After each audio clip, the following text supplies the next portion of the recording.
నమస్తే, welcome to reflection news. నేను శర్మ. వీరు తెలుసు కదా మీకు, గుర్తుపట్టిండ్రు అప్పుడే. విజయమ్మ, వైఎస్ రాజశేఖర రెడ్డి గారి భార్య, సతీమణి. ఈమె ఎందుకు వచ్చింది ఇవాళ మన వార్తల్లోకి?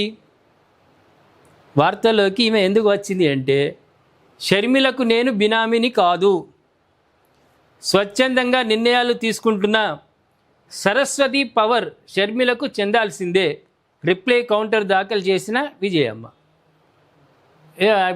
మనం ఇదే కదా సమస్య. షర్మిల ఎందుకు బయటకు వచ్చిందంటే, ఆర్థిక లావాదేవీలు ఒప్పందాలు కుదరకనే షర్మిల బయటకు వచ్చింది. ఇంకొకళ్ళు కూడా ఈ మధ్య బయటకు వచ్చి రోజులే, అది కూడా అంతర్గతంగా అదే నడుస్తుంది. కాకపోతే భవిష్యత్తు చెప్తుంది, మనం చెప్పడానికి వీల్లేదు. కుటుంబంలో వాటాల పంపిణీ వివాదానికి సంబంధించి స్వతంత్రంగా నిర్ణయం తీసుకుంటున్నానని, ఇందులో షర్మిలకు బినామీగా కానీ ఆమె ప్రతినిధిగా కానీ వ్యవహరించడం లేదంటూ వైఎస్ విజయమ్మ తేల్చి చెప్పారు. వైఎస్ జగన్మోహన్ రెడ్డి, భారతిరెడ్డిలు ఇచ్చిన గిఫ్ట్ డీడ్ ద్వారా తనకు ప్రయోజనం ఉందన్నది ఎవరూ విభేదించలేని వాస్తవం అని పేర్కొన్నారు. ఇందులో భాగంగా క్లాసిక్ రియాలిటీ ప్రైవేట్ లిమిటెడ్కు తగిన ప్రతిఫలం చెల్లించి వాటాల కొనుగోలు ఒప్పందం చేసుకున్నానని తెలిపారు. ఈ పత్రాలను ఎవరూ తిరస్కరించలేరని, అంతేకాకుండా తన పట్ల ఉన్న ప్రేమ ఆప్యాయతలను జగన్ కూడా నిరాకరించలేదని తెలిపారు.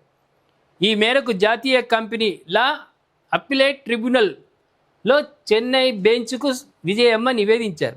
కొద్దిగా డీటెయిల్ మనం పోదాము. ఇప్పుడు జగన్కు నామినీగా ఉన్న జిల్లా జగన్మోహన్ రెడ్డి కూడా ఈ ఒప్పందం తర్వాత రాజీనామా చేశారు. జగన్ భారతీయులు వాటా సర్టిఫికెట్లు, బదిలీ పత్రాలను నాకు అందజేశారు. ఒప్పందాల అమలుతో జగన్ భారతిరెడ్డిలు క్లాసిక్ రియాలిటీలో పాత్ర ముగిసిపోయింది.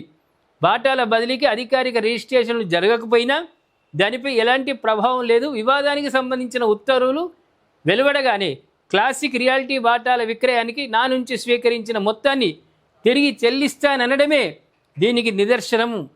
ట్రిబ్యునల్ ఉత్తర్వులను గిఫ్ట్ డీడ్ వాటాల కొనుగోలు ఒప్పందాల రద్దయినట్లుగా చిత్రీకరించడానికి ప్రయత్నిస్తున్నారు. వాటాల బదిలీకి 2024 జూలైలోనే ఆమోదం లభించింది.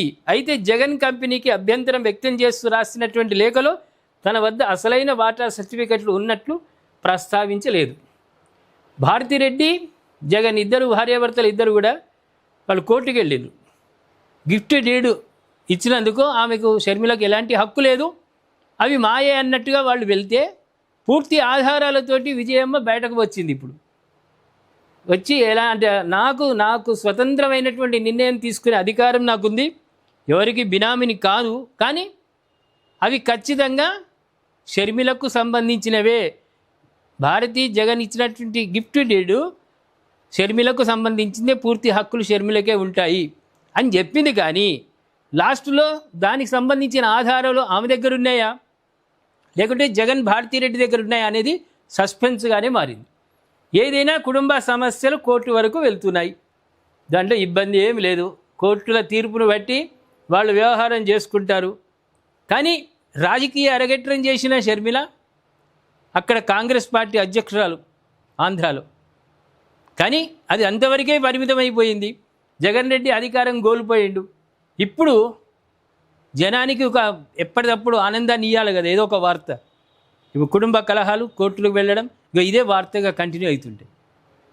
ఇదే వార్త వస్తూనే ఉంటుంది. కోర్టు ఏ విధంగా స్పందిస్తుంది, ఆ బోర్డు వాళ్ళు ఎలా స్పందిస్తున్నారు, ఇవన్నీ భవిష్యత్తులో అన్నీ మన కళ్ళ ముందుకు వచ్చే వార్తలు ఇవన్నీ. కాబట్టి ప్రేక్షకులారా, ఈ షర్మిల, జగన్ ఇద్దరి మధ్య జరుగుతున్నటువంటి కుటుంబానికి సంబంధించినటువంటి గొడవలే. అయితే దీంట్లో ఎంతవరకు వాస్తవం ఉంది, ఎంతవరకు నిజంగా షర్మిలకు చెందాల్సిన ఆస్తి ఎంత ఉంది? రాజశేఖర రెడ్డి పీరియడ్లో ఆమెకి ఇచ్చినటువంటిది కాక ఇప్పుడు మళ్ళీ భారతిరెడ్డి జగన్ మీదకి ఈమె ఫైట్ చేస్తుంది. ఇది వాస్తవమా? దీని గురించి మీరు కామెంట్ రూపంలో మాకు తెలియజేయండి. సబ్స్క్రైబ్ చేసుకోండి, షేర్ చేయండి.